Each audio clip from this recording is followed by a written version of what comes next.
the origin flashpoint is probably back in 2011 when Ryan came to me and asked me to financially back this home renovation and building company. As I said earlier, we did about 200 homes. I had a very limited role there, strictly financial. But in dealing with some of the financing sources with whom we were dealing, we started noticing that there were companies making a real profession out of assembling these home inventories and renting them out. Now, I can be called a few things.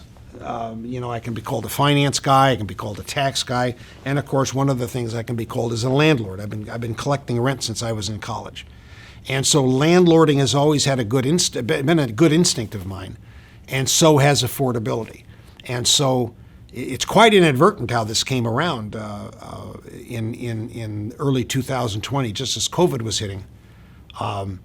City agencies were closing down, county agencies were closing down. Ryan came across this piece of land in Zephyr Hills, and it took us a month to even learn that it was zoned for manufactured housing.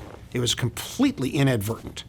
And we studied it for a couple of weeks and just said, this could really work. And so we did major feasibility work. The prospect that this kind of an affordability factor would work, that yes, people would live in a manufactured home. Yes, they would commute an additional 10 or 12 miles each way to save as much as $10,000 a year in rent, and that's what then launched us. And we pushed it out on our crowdfunding, and we pushed it out for mortgage financing, and it's been quite nicely received.